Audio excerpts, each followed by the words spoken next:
This is the man right here, telling you. Well, you're the man too. No. Well, no, but here they're, yeah, here's the deal. He's asking about stunts. Oh, good God. I started out years ago at a place in California called Knott's Berry Farm. It had a Wild West stunt show. Now, if you go and look these people up, there I think were 5 or 6 guys that came out of there that were they're top stuntmen in the field. They've been forever and a day. And I got my SAG card by doing a commercial. Mr. Bill Moseley. Mr. Bill Moseley, or William as we like to call him. Willie. But I got my SAG card, and I didn't work for 2.5 years. But in Yeah, right. yeah, I was just going to clarify that. Yep. But in that 2.5 years, I started learning the trade. You know, you have to be proficient in almost everything. Driving a car, driving a bike, riding a horse, movie fights, and so on and so forth, like that. But it was a tough road, a very tough road to do. I was very lucky to make a living at it, and I have a nice retirement because of that. So, I you know, even though I can't walk too well anymore and everything hurts, I didn't get hurt too bad in my career, but it was a tough road. And it's so hard to get jobs, and it's just like being an actor. Certain people can do it and certain people can't. I would never try to be an actor in my life. Never. These guys are pretty good, though. This guy's really good. This gentleman is really good, too. I don't know about that. Yeah. Thank you, William. you got me back. We have like a Leatherface Chainsaw theme going here with the 2 movies. Do you guys have any memories of the sets you guys worked on, like the creepy houses or were they sound stages? Were they? Well, no, you got to. You know, I don't. All I know about 2 is what everybody else knows as a fan. Though I must say. Well, tell us about 3 then. Huh? Tell us about 3. Was it? Okay, I will. But I must say that opening sequence of on that bridge, I thought that bridge was about 10 miles long. If you look at it closely, though, you see all these cuts in the film. the bridge is only about, you know, like a regular span over like a little river. It's all, you know, like one span. It's only like 2 spans.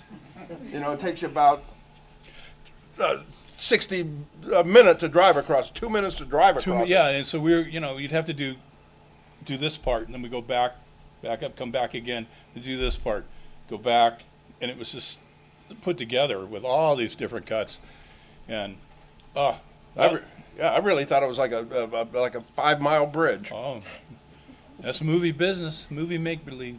Pretty sure you can't drive backwards at 90 miles an hour either. You know what? I'm gonna tell you about that one. This guy that did that, Al Wyatt Jr. was the driver. Al Wyatt got his training on Dukes of Hazzard, so he jumped those cars. He was excellent driver.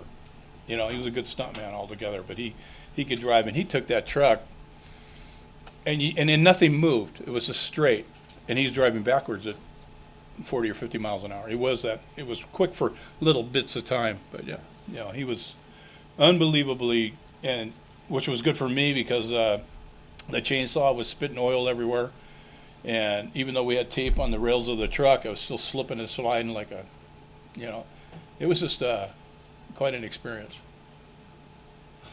But it was a badass scene. I got in trouble, and I'm going to tell you this. I got in trouble so much because I was watching him when I was working with him, and I'm watching him, and he was so crazy. I never saw that before. And I just sit there and look at him, and I had the mat. You know, I'm supposed to be reacting to them, and they would cut and yell at me because I'm not doing anything, you know. And I said, well, okay, I'm sorry, but he was like driving me crazy. It was just so. I never saw that before in my life, and it was such a job. It was unbelievable. Am I not? Is that right? Right here.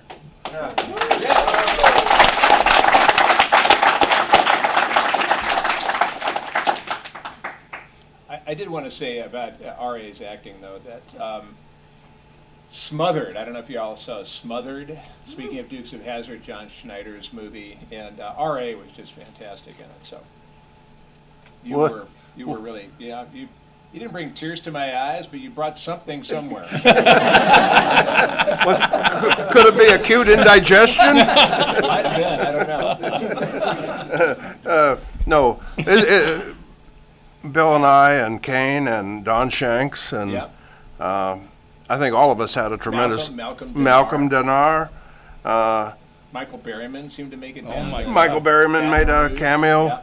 but I mean, we Brea Grant, yeah, Brea Grant, size 85. yeah. But I think we had a lot of fun doing. Prosthetics. We had a lot of fun doing that movie. Yeah. If the people watching the movie had half as much fun watching the movie as we did making the movie, it would be huge. Yeah. But as it is, none of you have heard of it. So that's movie magic in reverse. I'm going to say something about acting. I doubled John Candy on a movie called Spaceballs, and I had Mel Brooks was the director, you know, and I had a scene where I had all this luggage strapped to me, walking up a ladder, and I had to turn in the middle of it and say the line was, "You can't smell farts in space." Okay, whatever that is. So I did. I turned it and completed. And he goes, Bob, it's a good thing you're a stuntman because your acting sucks. And I'm just like, oh my God, you know, Mel Brooks just told me I was terrible, you know. And anyway, and then from there I went on. I doubled John in 6 other movies. So. And John was a gentleman. He was one of the greater guys. You know, treated all these people really, really well. Any other John Candy stories? Oh. They were Canadian. Tell some John Candy. Oh yes, right. I forgot where it was at. No. Did you double him in the bedroom scene in Planes, Trains, and Automobiles? Bad. No. What were we doing? I think it was Uncle Buck, and it was freezing in Chicago, and he had a motorhome, and people found out where we were at in some little town outside of there, and he goes, "Okay, this is what we're going to do. We're going to let him in the front door, and we're going to take him out the back door." And it's freezing at night. It's, you know, and he did that until everybody was done. He took pictures, he signed autographs, until they were all done and left. You know, I mean, that's the kind of guy he was, like that. You know. And I'm from Chicago, and I moved to Los Angeles because it was so fucking cold.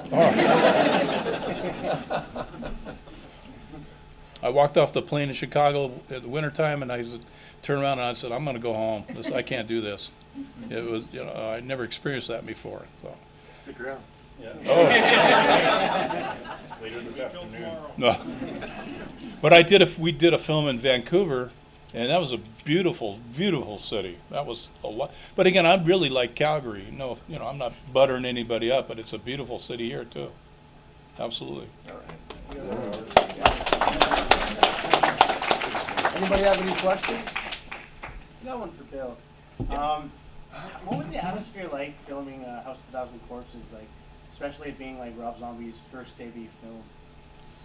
Was it hectic? Was it a lot of fun? Yes and yes. It was fun. You know, Rob was, he had a pretty tight leash on some of us just because it was his first movie. He had a little trouble because his DP, his director of photography, the guy that behind the camera, ended up changing 3 different times throughout the shooting for different reasons. Usually, you know, you got to make your days, and if you don't, you know, there's a lot of people breathing down your neck. A lot of what we shot in the house was on the back lot of Universal Pictures in Burbank, California. So all of the executives seem to be, you know, always there on set, so that also makes for a little more nervous time. It was very funny because we were actually, the House of a Thousand Corpses was the Chicken Ranch in Best Little Whorehouse in Texas. So we were in the Chicken Ranch, you know, where we were cutting up Mr. Willis. That's where Dolly Parton used to be singing to, you know, Sylvester Stallone or something.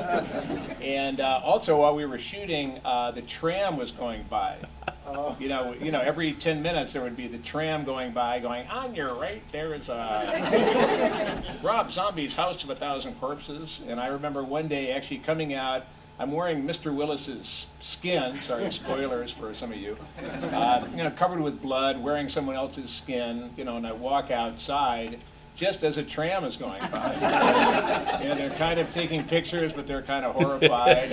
I'm waving with somebody's skin hanging off my arm. So we had, you know, we had fun shooting it, but yeah, I'd say Rob, certainly by Devil's Rejects time, got more used to us and, you know, felt more comfortable. And, you know, on Devil's Rejects, we had, you know, it was a lot more fun, although it was a lot more difficult to shoot, so. Awesome. You know, depending on the, you know, material. Yeah. Anybody else? That's amazing. Short and sweet. Okay, who here knows when my birthday? December 15th. Wrong. Oh. Shit. Well, if you want, yeah, I was just going to say, you know, we can ask questions. I am actually 11/11. So, and my two daughters are 5/5 and 10/10. So in our household, we celebrate double days. So that just a, you know, piece of trivia out there. So, You did a short Texas Chainsaw Manicure, right. right? And Toby Hooper saw that and Yes. contacted you. Is that how you like met him? Or Yes, actually, I had seen the original Texas Chainsaw Massacre, and it freaked me out when I first saw it, maybe in 1976. I saw it in Boston, Massachusetts, in the Combat Zone, which is kind of the Times Square, the seedy Times Square of Boston. Sunday afternoon, it was on a double bill at an old, decrepit theater called the Paramount Theater. The double bill was Enter the Dragon, and I'd never seen a Bruce Lee movie then. And then this movie, Texas Chainsaw Massacre. And I was thinking, oh, what is that?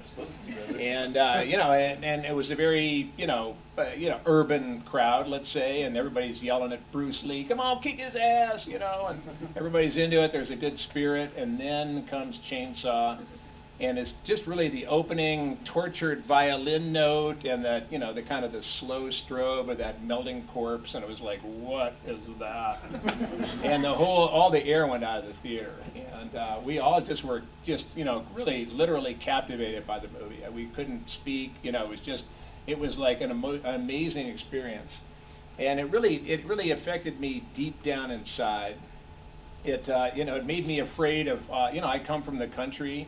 But now I was afraid of country people. You know, instead of going to the garage with the, like, you know, to buy your night crawlers or whatever you're doing there at the garage, you know, now I'm thinking, you know, what's in their sausages, and it freaked me out. So I ended up to try to, you know, get more comfortable with it. I tried to see the movie again and again. So I probably saw it about 8 times. This was before VHS even, so I had to go and find it in theaters. And it just dug, you know, kind of hammered that wedge in deeper. And so I was still freaked out even more now by this movie. And what I ended up doing was I was working on a ranch one summer in Wyoming in 1984. And I was working with a kid who was a sugar freak, who later became a drug addict, so obviously.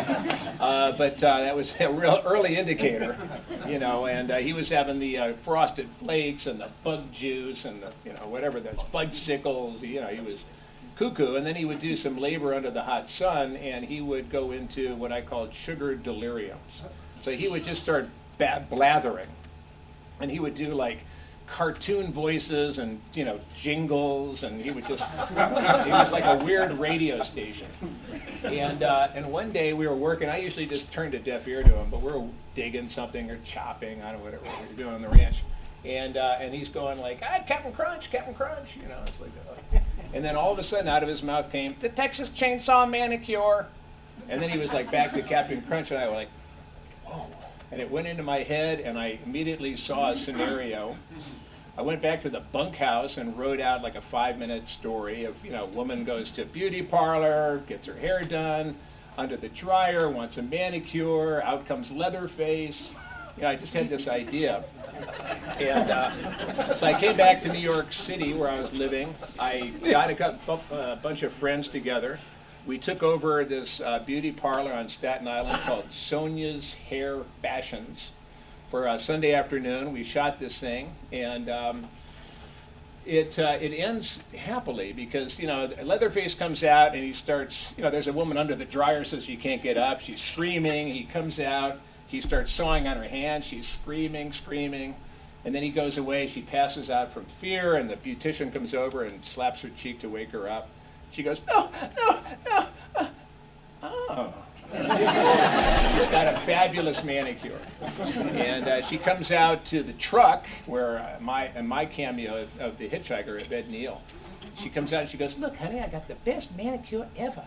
And I go, hey, that's great, honey. We should celebrate with some head cheese. And I had actually gone out and bought a chunk of head cheese. It's not very dramatic looking, but if you know what's in it, it's funky. And actually, in one take, I even licked it. Hey, head cheese. Ooh, bad idea. Anyway, so I showed it to a friend of mine who was a screenwriter in Los Angeles and happened to be in an office across the hall at Paramount Pictures from Tobe Hooper. Okay. When he was shooting Poltergeist. And my friend, got a copy. I gave him a copy. He walked it into Tobe. Tobe watched it, and apparently I found out later, called in his producing partner, a guy named Steven Spielberg, and he watched it, and they both loved the manicure, and especially loved my cameo as the hitchhiker. And my buddy also got me Toby's home number and told me to call him in like a week or two, and I did, and Tobe miraculously answered the phone, which I found out later was a miracle. And he goes, hello. I go, yes, hi, Tobe, it's Bill Moseley. He goes, who? I said, Bill Moseley, I'm the one that did the Chainsaw Manicure. He goes, hey, yeah, I love the Manicure, Bill, I loved it. Now, who was the guy that played the hitchhiker? I said, well, that was me. And he goes, well, hell, it was great. If I ever do a sequel, I'll keep you in mind. And 2 years went by, never heard another peep out of him. And one night I got a phone call, and it was from a guy named Kit Carson, who wrote the screenplay of Chainsaw 2. And he said, yeah, hi, it's Kit. I just wanted to find out your address so I could send you a copy of the script. And my first response was, who is this really? And but I gave him my, back then, if you had a long distance call, it would kind of sizzle in the phone. So I knew it was long distance at least. So I gave him my address. The script arrived by snail mail, and I read it. He told me to keep an eye on the part of Chop Top, and I thought it was great. It was a big part, and I thought it was funny as hell. I called him up and said so, and he said, well, great, you'll be hearing from us. And the next thing I got was a call from Canon Films legal department saying, do you want to negotiate your contract, or do you have an agent? And I was like, let me get back to you. And I had met an agent from William Morris at a Christmas party a couple months earlier. So I called her up and said, would you negotiate a contract? She said, sure, because it's free money for an agent. And she called me back. She said, well, I've got some good news and some bad news. I know this is a long story. Good news and bad news. I said, well, what's the good news? And she said, well, the good news is they want you to play this character, Chop Top. And it shoots in Texas. It's two months. And I was like, oh, it's amazing. And I said, well, what's the bad news? And she said, well, because you have a plate in your head, they want you to shave your head. And I was thinking like, okay. And she said, so I told them that you wouldn't be able to get acting jobs, so they've agreed to pay you $5,000 to shave your head. I was like, and she said, do that when you call. Yeah. And she said, and I said, well, how much? What's the pay? And she said, well, that's all too bad. They're only paying you SAG scale. And I said, well, how much is that? Now, keep in mind, at the time, I was a freelance writer in New York, probably averaging $250 a week, selling articles and writing for magazines. And she said, SAG scale. It sounded bad. And I said, well, how much is that? She said, oh, I don't know, I think it's $1,700 a week. And I was like, what? Oh, that's terrible. And that was it, man. You know, they sent me off to Austin, Texas. They shaved my head. They sent me to Tom Savini's, I called the House of Pain, where we, you know, we got all the makeup and the head molds and everything. And, you know, bang, there I was, chop chop. Nice. Long story. We're glad that happened. Yeah, me too. Thank you. Oh, yeah. I did. We were under a SAG contract. You know, I never saw the first one, and there were we were a group of people who, John Moya was the stunt coordinator. I was going to double Bill. Dan Behringer doubled Mr. Moseley. Yep. Jimmy Steffen doubled Dennis Hopper. Yeah, Dennis Hopper. Right. And Beth Newford doubled Caroline. You know, so now we're, again, that's a lot of money for a week's work, right? Well, I ended up, when Bill got sick, I ended up coming in and I was working a acting contract, which is a little more money. I doubled myself, so I had another contract, and we were getting paid drive to from the hotel to the set. Meal penalties were unbelievable about amounts of money, and overtime, because we were getting 10 hours a day or 12 or something, but we were working 14, 16 hours. So all this accumulation of money was just a fortune for myself, just a fortune. You know, the conditions were terrible, but when I saw the first one, I go, man, this is crazy. It was really, really, you know, shocking for me, and I loved the first one. But, you know, I mean, I got to work with this gentleman right here who was like, I'd rather watch him than to deal with him, you know. Absolutely. It was just unbelievable to go watch him work. I'm not stroking Bill because he he knows, and he'd help me. Everybody tried to help me. You know. That's how bad it was, but what an experience. The whole thing, the whole franchise is an experience, and it's an iconic franchise, and these are iconic characters. You know. What was it like working with Dennis Hopper? Dennis was cool, but he was always fucked up every day. This was when he was still messed up just before he got clean, and Dennis was again, he was a great actor, and he would come out and he would go deep to get this stuff. And I don't know anything about acting, but he would. But trying to get him to do the chainsaw fight was just, a movie fight is a dance. 1 step, 2 step, 3, 4, 5, and it gets faster and faster. And man, it was just tough. But what a gentleman, nice guy. Loved to talk to him. It was like a pre-Blue Velvet. Right before that, I mean, I think he got cleaned after that, and then he went on. So there, and I had the opportunity to go see him when he was directing Colors at Venice Beach, and he recognized me and he goes, "Man, I was a little messed up back then." I go, "Yeah, you really were." But again, it was an experience. I'd do it again if I could, but once in a lifetime opportunity, that the whole thing was, for me. Sure. Does anybody else have any questions? There you go. That girl right there. Ask her a question. Oh, sure. Bill, how do you get into the mindset of Chop Chop and Otis? Because they're like the worst characters in any movie I've ever seen. Absolutely. Bad upbringing.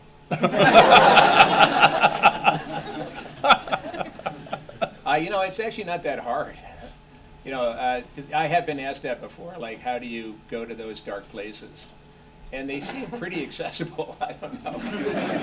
And it's really, what it is it's the trick is not so much to get there, it's to get back before you go home to your, wife and kids.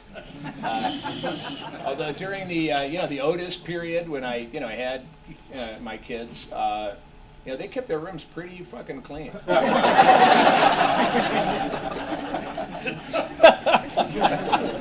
just saying. Can I tell them what Yeah, Steve said about you? sure. I don't know who Steve is, Well, it's my friend that was with the Department of Justice. but yeah, go ahead. Yeah. I have a good friend who is retired from the Department of Justice. He was some kind of manhunter. He will not tell me exactly what he did, but, he was doing some very serious manhunting and tracking down criminals and things like that. And he said Bill's portrayal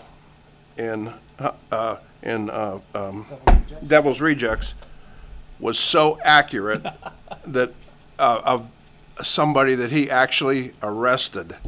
He said it was dead on perfect of that kind of psychopath. Real good about that.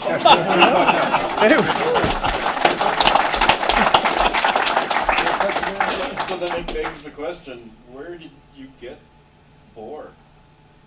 B-O-A-R? Yeah. Boar, the movie that's on Shudder right now, the Australian giant pig, killer Because pig that movie. is not Otis. No.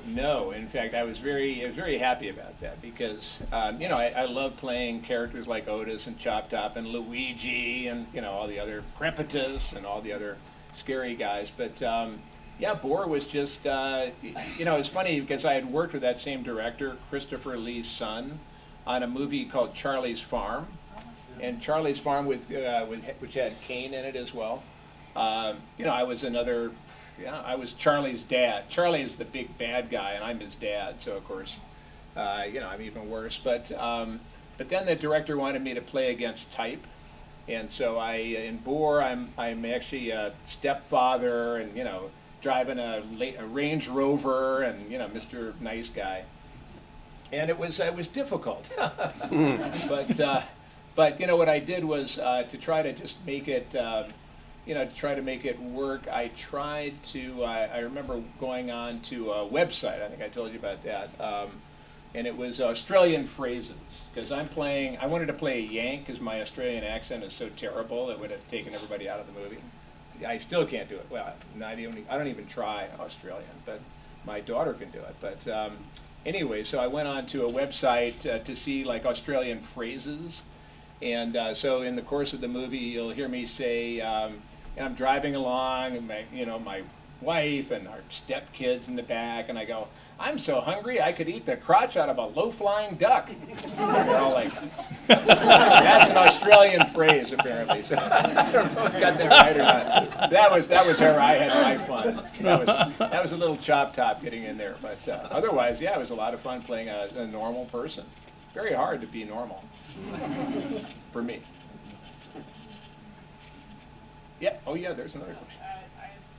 Do you actually have much of an interest in kind of the intellectual, like criminology and psychology aspects of those types of characters, or is it just intuitive? It is intuitive. I don't really do a lot of research. What I try to do is just read the script a bunch of times, and just try to make it real. And whatever comes out of the out of the woodwork of the script, the story, how I interact with other actors or other characters, that's really where it comes from. So I don't really, that kind of stuff scares me. Yeah. Bill, you mentioned we might see you in the new Child's Play movie. Yeah, the new Child's Play movie. Yes. Yeah. But yes, that's Chop Top, right? Well, yes, what they apparently, I haven't seen it yet, but apparently in the new Child's Play movie, Chucky the doll is propped up in the den or something watching TV, and there are scenes from Chainsaw 2 with Chop Top maybe like banging LG or doing something very violent, and that's how Chucky learns, Chucky's an intuitive doll. He learns his, the tricks of the trade from Chop Top on TV. So, very proud of that. Bob, can you speak about anything with Monster Squad? How it was filming? Monster Squad. Monster Squad. Oh my gosh. I got killed twice or 3 times. I'm not sure how many on that one. Dracula, I got killed by him, which was really cool. And then the fish creature from the Black Lagoon, and he did me in also. And somebody else did, which I don't remember who. But that was, and I can't remember his name now, I had it before. He did all the Predators, the special effects and makeup for. Shane Black? No, who's the other guy? There's another guy, famous. Stan Winston? There you go. Stan did all the creatures, all the makeup and stuff on Monster Squad. And his people, he wouldn't let a stuntman put all the stuff on because, he wanted his people to be in costume. And so the fish guy killed me, and the fish guy turned out to be Tom Woodruff Jr. And this was before his career. And I happened to run into him, and I showed him the picture of that, and he goes, "Oh my gosh!" I go, "Yeah." Oh, we were old. I'm old, so I did a lot of this stuff so many years ago that you know. Who was Tom Woodruff Jr.? Where did he? Tom was an apprentice under Stan, and now he's like a big time special effects guy. Big. Aliens, I think, didn't he? Yeah, he did all those alien things and the Predators and just some gamut of stuff that he's done. You know, but that's where his start was, working for Stan and doing that creature. You know. But you know, working with the kids, and the kids were all cool, except for one captain kept crapping his pants, so that was a little thing that we had to wait on. Movie magic. Yeah. So we'd have to wait because we were there to make sure the kids didn't hurt, and then we did have a group of us had parts in it and stuff that but we got killed many times, But it was a fun show, and then we couldn't look at Tom Noonan. That was we were told, don't look at him, and I go, okay, well, he comes walking out of the trailer and I go, "Hey, Tom, how you doing?" Oh, bad. I got in trouble for that too. I got in trouble for everything. I don't know. Why weren't you supposed to look at him? Yeah, why? That's what they said. Don't look at him because he's in character. And By his request? Yeah. Oh. Oh. Because he was in Manhunter, right? He was like the... Yeah. And he's John Ford Noonan's brother. Right. Did a movie called Casino, and we weren't supposed to look at the director, who was, I think it was Martin Scorsese. Yeah. Robert De Niro was just a gem, just a nice guy, nice guy, and we were told not to look at the director, And again, I go walking in, and I'm looking right at him, going, "Hey," and again, I got in trouble for that too. But you didn't get fired, did you? I didn't get fired. There you go. Never got fired. I never was fired off of a show. Never. I think I was late one time in 30 years to a film or a TV show, and because you are a professional and you need to act like a professional, and so that's I tried to do that in my career, So I think you weren't supposed to look at Al Pacino too. Al Pacino was another one, yeah. Yeah, don't look at him. Yeah. That's Really? Some of it's like, yeah, really. As a matter of fact, I like that, so please don't look at me the rest of the day. Don't make eye contact. This is a weird stuff that I know that all three of us have gone through some weird things, in our careers, and thank God I did it. It was something I had no training in, and I had to learn all this stuff, and I'm a repetitive learner, so it took me forever to do this, and I made a really good living. I have a great retirement, and a lot of experiences that we just don't have time to get into, but I have a lot of them, and I cherish those. When I was doing White Fang for Disney, playing a henchman, but not a terrible guy, but a pretty bad guy with bad teeth. We had a bear. We had Bart the Bear. Oh. Bart the Bear was on the set of White Fang, and we weren't supposed to look at him either. And there was when Bart was working, there was something called bear lock, meaning the set was locked down, and you couldn't look at Bart, or Bart would claw your head off or something. But the one thing that was great about Bart was that the treats, when Bart did something good, his trainer gave him those pink Hostess snowballs. That was, Bart, boy, Bart was a happy bear. So, but you didn't look at Bart. No, Bart was the bear used on Candy's Trainspotting. No.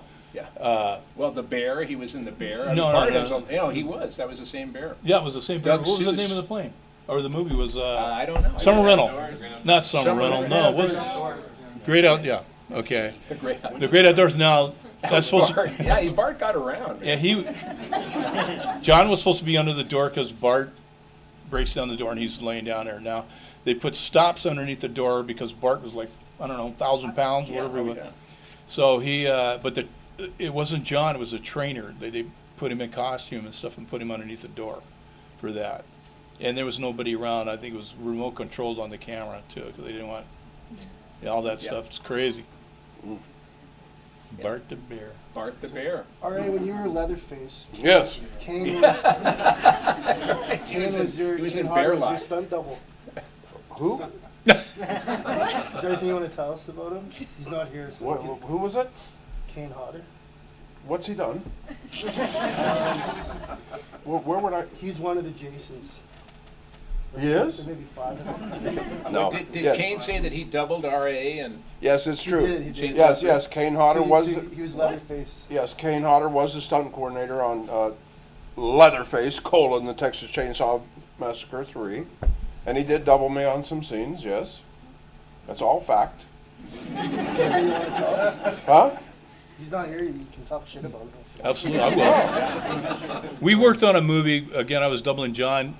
Kane was doubling Dan Aykroyd on another epic, Nothing But Trouble, with the greatest human ever was named, whatever, I can't think of it. But Kane was doubling Dan Aykroyd, and then he was playing one of those fat creatures, whatever they were.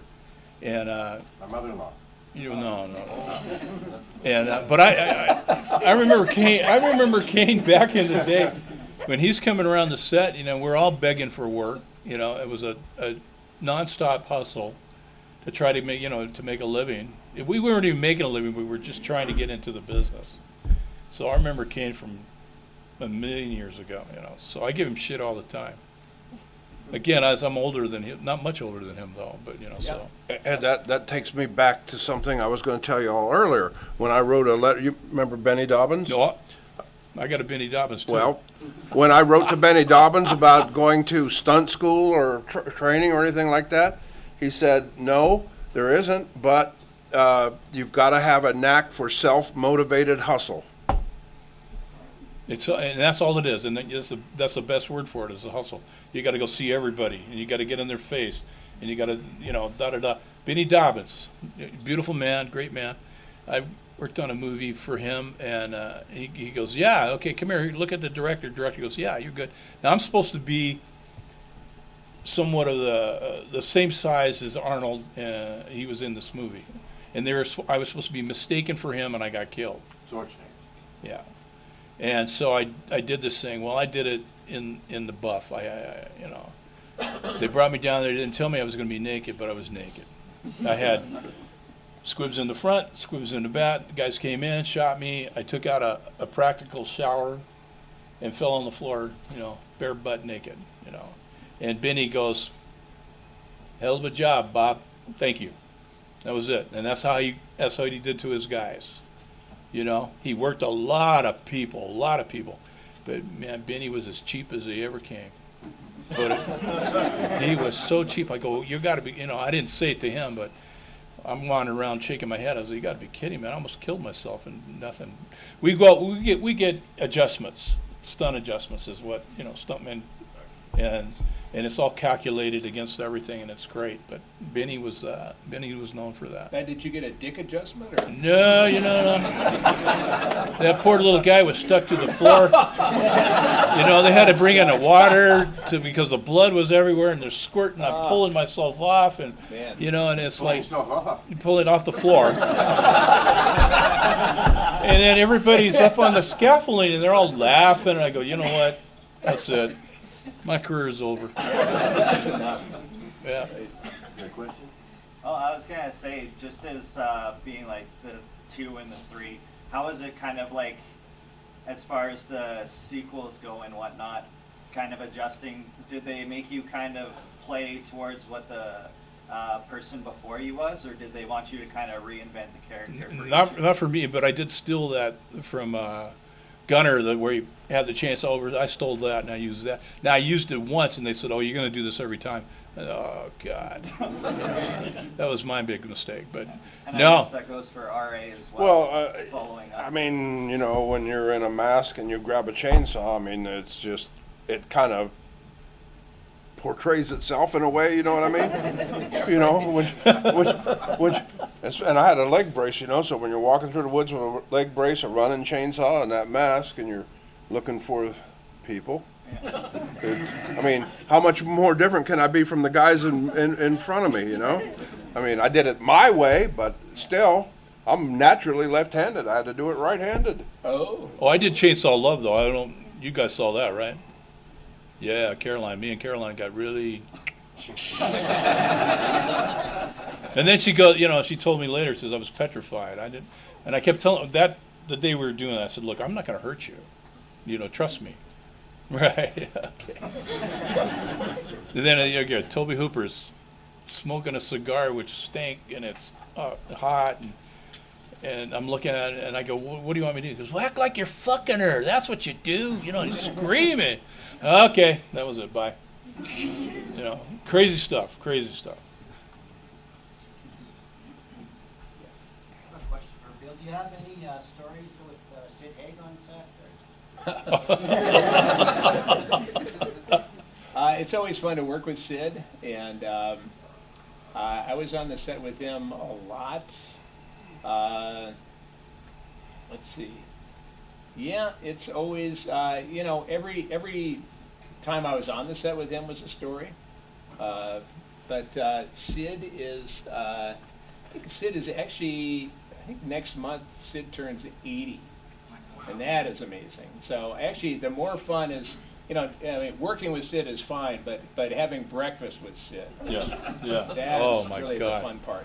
Because you know, Sid has been in this business for, I think, probably close to between 50 and 60 years, and you know, has worked with Lon Chaney Jr.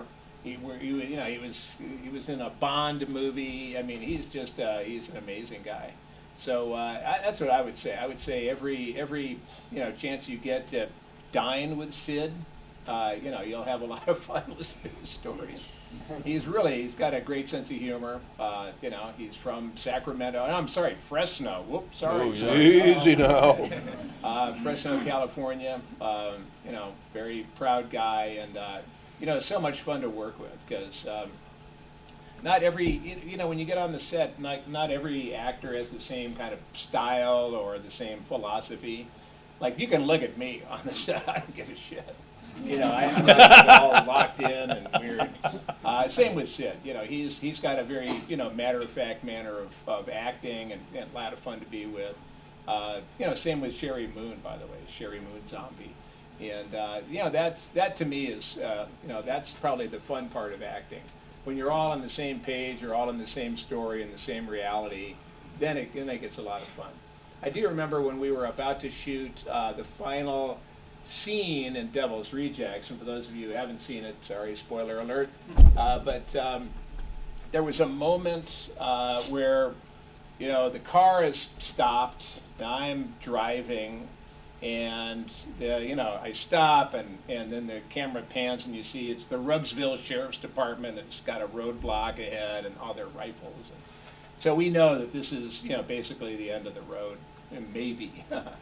And anyway, so but you know, my hands were all, you know, Sheriff Wydell had pounded spikes through my hands, so I wasn't, you know, I wasn't working very well. But on the seat in front of me, I had a couple of pistols and I had a shotgun. And I when we all kind of figured out this is the end, you know, I remember, you know, handing Sherry a pistol, and then it came down to the shotgun or the other pistol, and you know, Sid and I, you know, Captain Spaulding and Otis were always at odds with each other. And so it would have been like a good fuck you to, you know, hand the captain the pistol and me take the shotgun, even though I'm driving. I don't know how I would do that. But anyway, I just remember that moment of seeing, you know, the two guns and seeing Captain Spaulding, and then just having a really warm feeling for him, knowing that this is the end, and that I actually loved him, you know, after all, for all of our arguing. And I remember, you know, making a conscious decision to hand him the shotgun, even though that wasn't in the script, but, you know, just being in that moment.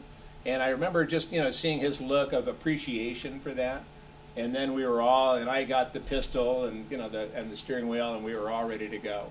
And just, you know, having moments like that when you're in that scene, you're not, you know, actors acting and which my good side and all that kind of crazy shit. And you know, stuff like that. You know, so you develop more of than an appreciation for another actor. You really develop a love for that in that moment. You can feel that connection, and that's really what it's all about. And you know, for Sid to be able to be in there, Sherry to be in there, it just really makes life worth living. Yeah. Another question? So Bill, correct me if I'm wrong, but you don't have a musical background, right? Wrong. Oh. Well, there you go. Next. Not a music school background, but you know, we sang in the car, and my mom played Boogie Woogie, and my dad played The Happy Farmer. That was the only song he knew on the piano. But my older and younger brothers are both, younger brothers passed. My older brother and younger brother were both great piano players, as was my mom. I never really made it in, I took piano lessons. I hated them. And I really came into my own when I was introduced to the bongos. So I'm a bongo player, man. I was going to ask what your approach was to Rico, which I thought was a little bit more out of your element. Yeah. And how you felt being around so many actors and actresses that did have musical training. Did you feel out of your element? Did you feel comfortable? How was that? I felt very comfortable. It was funny because I had a band a long time ago in the 90s with the world's greatest guitar player, Buckethead, and a band called Cornbugs. And I did all the vocals, wrote the lyrics, and did the vocals. And so anticipating a world tour of Cornbugs, which never did materialize, I started taking voice lessons. And I've done that for the last 28 years with the same coach in the same place. And so I have that training. And when I remember talking to Darren Bousman, he was very cute. He said, said we'd like you to play Luigi Largo. But we need you to audition for the part. And I said, well, don't you know my work? He goes, yeah, I know you can kill, but can you sing? And I said, well, I gave you those Cornbug CDs. He said, yeah, but can you sing? And so, they gave me the song Night Surgeon to take, to prepare. So I remember I took it to my voice teacher, and we worked on it, and in terms of the drama, the approach to the song, and how to pay it off and everything. And I remember going to the studio where the auditions were being held, and I walked in. I was a lot nervous, and it was a sound stage, and the person who was auditioning ahead of me was one of the Pussycat Dolls. And she was really, she was, tearing it up, man. She was singing and she was dancing, and I was thinking, I am fucked. And then it was like, okay, next. I was like, oh. But I had prepared the song, and I went downstairs, and they, they gave me the headphones and put me in front of this microphone. They, said, why don't you try, test it out. And I started to sing a couple of notes or whatever, and it sounded fucking awesome. And it was like the golden microphone. And I was thinking, wow, hello. I could hear it in my headphones. It sounded fantastic. And so, they piped the music in, and I sang along to it. And when I was done, I looked up. It was like a two-story thing, and I was in the, the pit, and they were, all the director and the producers were up in this window looking down at me.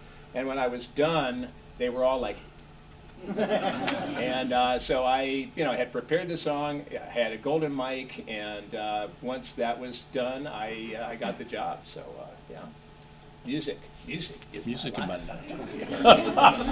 Thank you. We probably got time for maybe one more quick question. Anybody? Dylan? What was your inspiration for the lyrics in Lord Lawnmower?